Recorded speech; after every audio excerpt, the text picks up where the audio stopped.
Bismillahirrahmanirrahim. Assalamualaikum warahmatullahi wabarakatuh. Perkenalkan, saya Agus Prihanto, Sarjana Pendidikan, Magister Pendidikan, sebagai Kepala SMK Negeri 6 Balikpapan. Saya akan menyampaikan terkait dengan best practice Kepala Sekolah Berprestasi untuk tingkat provinsi, yaitu mewujudkan sekolah digital dalam penerapan implementasi kurikulum Merdeka melalui aplikasi OnClass. Latar belakang saya angkat tema ini adalah sekolah digital adalah sebuah program berbasis digital yang diaplikasikan oleh lembaga pendidikan dalam melaksanakan aktivitas belajar mengajar di sekolah. Dalam penerapannya bukan hanya sistem pembelajarannya saja yang terdigitalisasi, tetapi juga sistem manajemen sekolahnya. Walaupun terbilang cukup kompleks, tapi jika sistemnya sudah berjalan, maka proses pendidikannya juga akan terlaksana dengan baik. Prinsip dasar konsep sekolah digital adalah migrasi data dari manual atau tradisional menjadi digital. Seluruh data yang sudah dialihkan menjadi data digital kemudian diintegrasikan secara penuh sehingga seluruh pelaksanaan sistem pendidikan sudah berbasis pada digital. Dalam implementasinya, sekolah digital harus didukung oleh berbagai infrastruktur yang dapat mendorong terbentuknya sekolah digital. Infrastruktur yang perlu disiapkan untuk mewujudkan sekolah digital antara lain: pertama, fasilitas pendukung untuk keberlangsungan sekolah digital. Fasilitas-fasilitas penunjang yang mendukung sekolah digital sangat diperlukan. Yang kedua adalah platform e-learning. Platform penunjang e-learning merupakan hal penting yang harus ada dalam sekolah digital.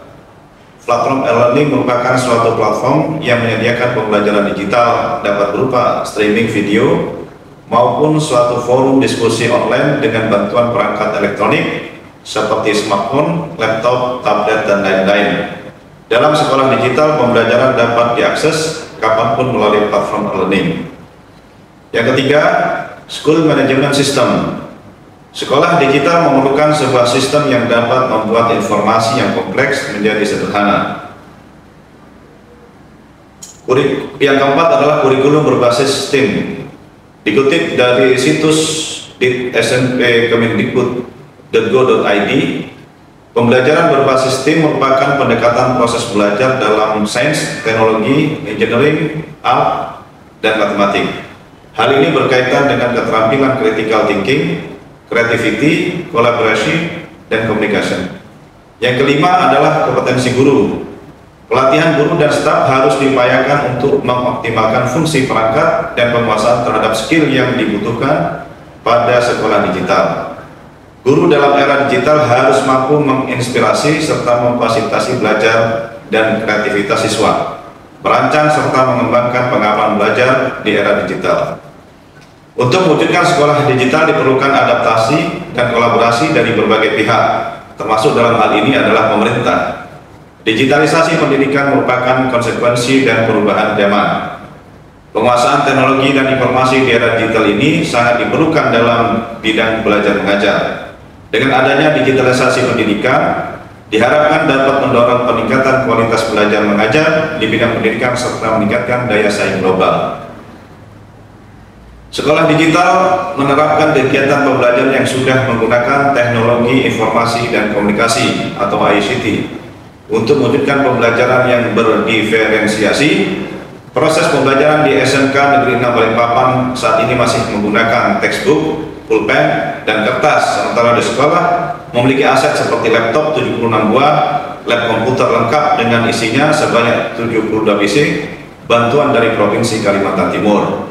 Namun belum terpakai secara maksimal sampai saat ini. Diperlukan suatu aplikasi secara terintegrasi dan menyeluruh untuk memanfaatkan aset tersebut.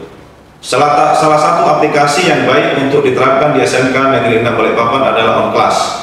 Aplikasi OnClass adalah sistem belajar sosial media dan ujian sekolah berbasis website. OnClass mendukung pertumbuhan pendidikan dan menciptakan kemudahan dalam belajar dan telah banyak dipercaya oleh berbagai sekolah di seluruh Indonesia.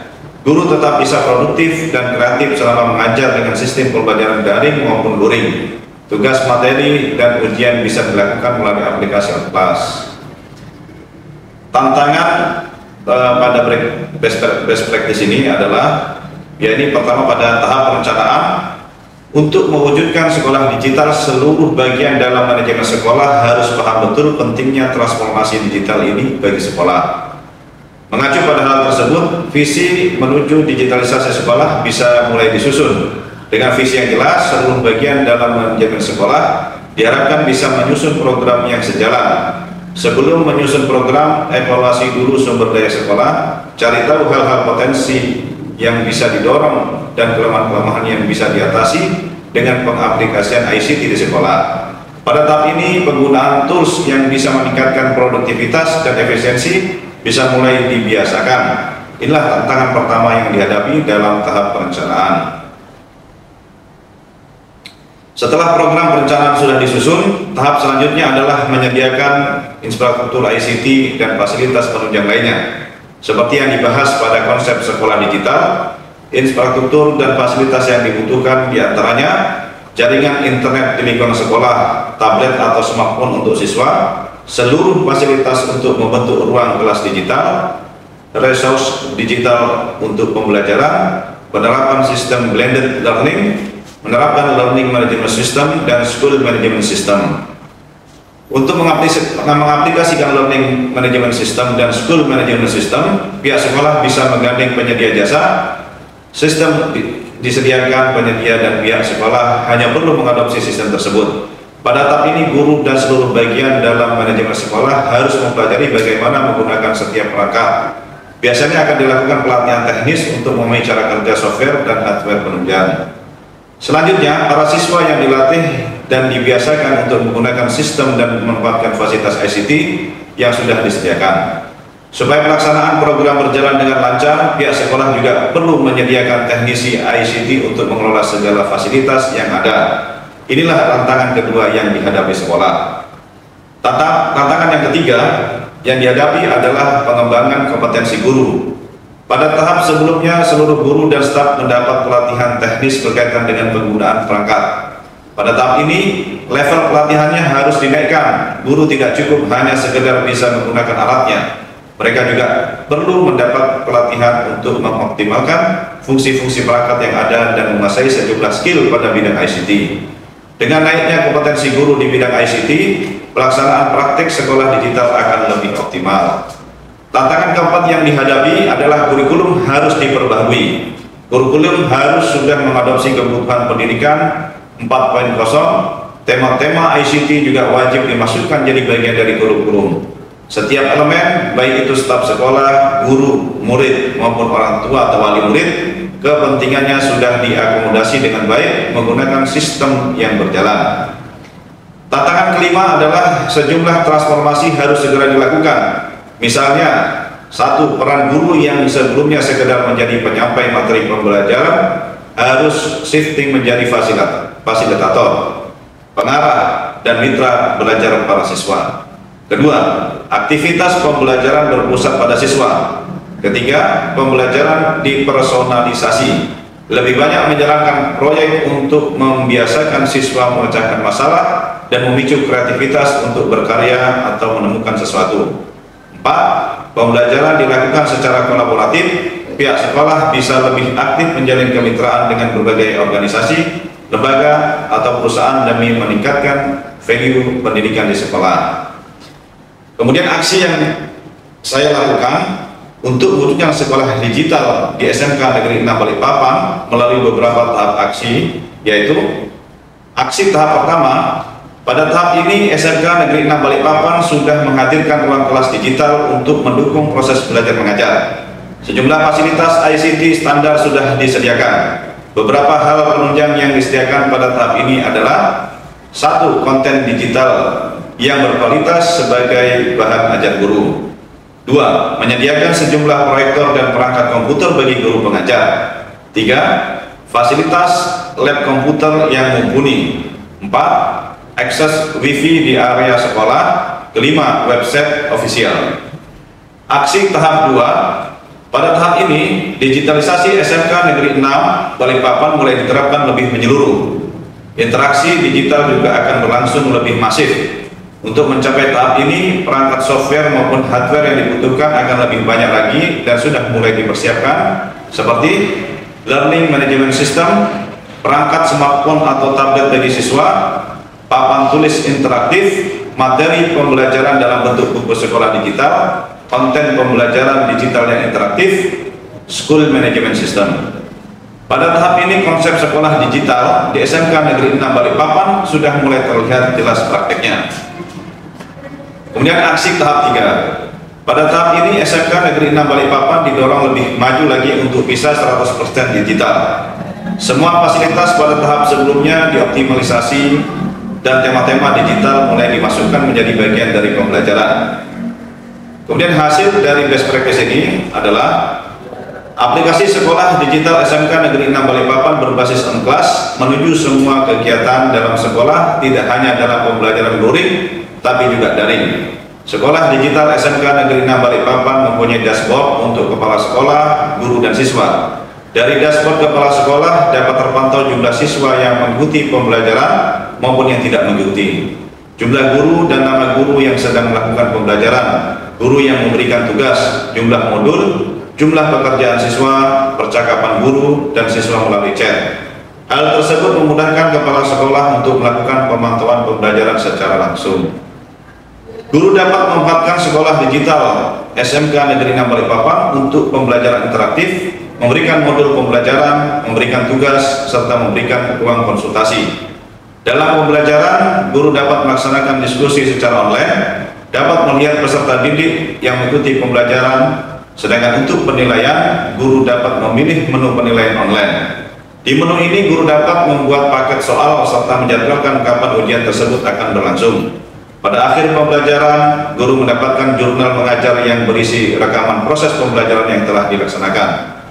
Dari segi siswa, pelaksanaan sekolah digital ini memudahkan dalam mengikuti pembelajaran karena dengan satu aplikasi bisa digunakan untuk semua mata pelajaran. Siswa tidak harus mempelajari dan mendownload berbagai macam aplikasi yang membebani handphone siswa.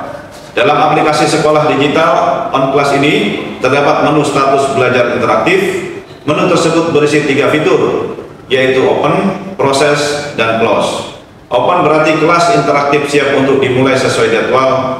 Proses berarti kegiatan belajar mengajar telah berlangsung, ditandai masuknya guru dalam kelas virtual. Close artinya kegiatan belajar berakhir karena durasi waktu telah habis dan telah diakhiri oleh guru. Dari hasil observasi dan wawancara dengan Ibu Endah Priyanti, sarjana komputer, penulis mendapat penjelasan tentang pelaksanaan pembelajaran dengan menggunakan aplikasi on-class pada mata pelajaran produktif teknik komputer jaringan. Tahap pertama yang harus dilakukan guru ialah menyiapkan semua bahan materi dan tugas yang akan digunakan dalam pembelajaran.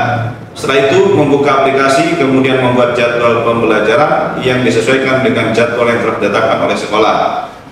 Jadwal harus tepat sesuai dengan jadwal yang dibutuhkan oleh sekolah. Apabila ada penulisan jadwal yang tidak sesuai, maka akan ada pemberitahuan dari aplikasi. Sebelum waktu pembelajaran dimulai, guru dan siswa tidak dapat masuk kelas, tetapi untuk menutup kelas waktu lebih leluasa. Untuk mata pelajaran berikutnya, jadwal harus dilebihkan minimal 1 menit dari jadwal yang ditentukan supaya tidak terjadi tabrakan jam dengan pelajaran sebelumnya. Setelah memasuki jadwal pembelajaran, guru masuk kelas dengan membuka aplikasi yang diikuti oleh para siswa. Siswa menunjukkan kehadiran dengan menulis komentar di kolom chat. Guru membuka kelas dengan menyapa siswa-siswa dan memancing mereka untuk segera hadir di kelas. Guru melakukan apresiasi dan melaksanakan doa pembuka bisa melalui kolom chat. Guru menyampaikan tujuan pembelajaran dan menggiring siswa memasuki materi yang akan disampaikan. Selanjutnya, guru bisa mengunggah materi yang akan disampaikan. Materi dapat berupa file Word, PDF, PowerPoint, gambar, maupun YouTube. Pada akhir pembelajaran, guru dapat mengakhiri dengan berbagai model untuk memperdalam pengetahuan siswa tentang materi yang telah disampaikan. Guru dapat memberikan tugas maupun kuis pada menu kolom tugas. Guru juga bisa hanya memberikan simpulan dari pembelajaran yang telah terlaksana pada kolom chat.